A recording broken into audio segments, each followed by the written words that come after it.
I'm wondering, when you put your clinical hat on or your therapist hat, like, how does your understanding of becoming fully alive, a word you've both used, how does that impact how you face and engage your patients or your clients?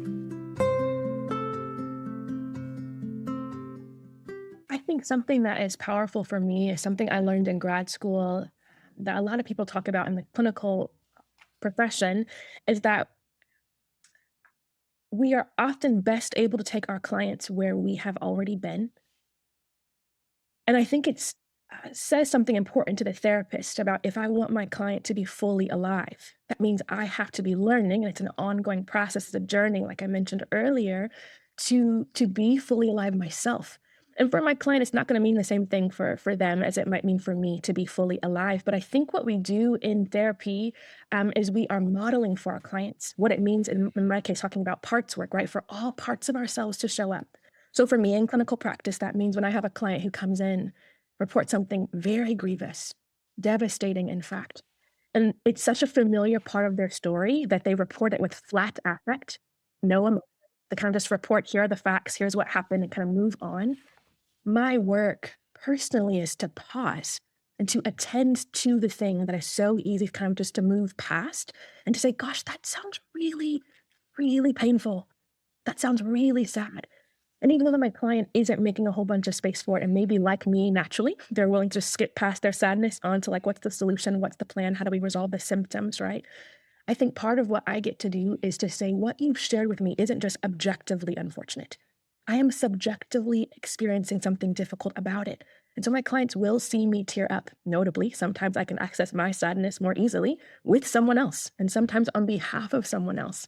Or they'll hear me say, I want to pause because what you described was traumatic. And even though that was your whole childhood, it's worth noting and attending to. And so for me, making space to be fully alive is to allow the parts that have been painful to have their appropriate space, so that they don't take up all the space. So that once we've actually moved through and not skipped over or skipped past, but moved through whatever the pain is, we can move through to the celebration I talked about earlier, or to the other parts of living that get to have more space, that often feel so much better, I think, than the sad or painful, grievous parts of our story.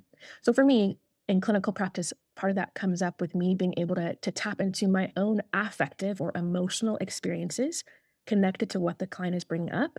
And then for us to move on, of course, to other things that are part of their full experience too. Yeah, I was thinking, I think I saw my first client when I was 24 years old. So I've been doing this for a long time now. I'm 60 this year. So when I think about the trials and tribulations and hazards and pains of doing clinical work that long, yes, I love the idea that therapy for me is much more than symptom reduction. It is becoming fully alive. It is becoming, participants in the world. I sometimes like to say, well, I think what I help people do is become better lovers, actually. Loving themselves, loving others, sometimes loving a deity, a spiritual being in their life, loving the world. Which means that I found myself more than I used to, probably celebrating with clients, celebrating their achievements. I never think of therapy as being a cheerleader, but I'm certainly someone who's in their inner chorus, cheering them on. And I hope that I'm someone who they can evoke and bring it to mind when they're struggling or when they're celebrating. I've had clients come back and say, I knew you'd be proud of what I did, which is really sweet. And another thing I would say that might not be something that people first think about is just, as I've gotten older and done this longer, I think embracing my limits, recognizing what I can't do, what therapy can't do. People have lots of wishes and fantasies about what therapy will do. And a part of our work is sometimes helping them recognize what it can't do. What I can't do, and that helps me. My own religious and spiritually integrated way of being helps me recognize that I, in fact, am not the healer. I'm just an accompany. I accompany them in the potential healing. And for me, that includes that the Spirit somehow is at work in that, even though I'm not trying to make people religious or spiritual.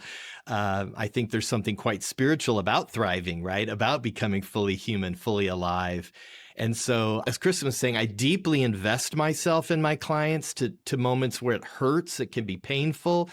But I try to non-narcissistically invest, meaning that at the end of the day, the choices they make are their choices. Everyone has the right to keep their pathology if they want to, which is something I learned in my own analysis. And, and that has helped me immensely, because we can get so overinvested in our clients or our friends or our family or people at church or where our clubs, whatever, that if they start to not thrive, then I might start to not thrive. And I think there's a way to invest in one another, but not become destroyed when they might make choices that I wish they wouldn't.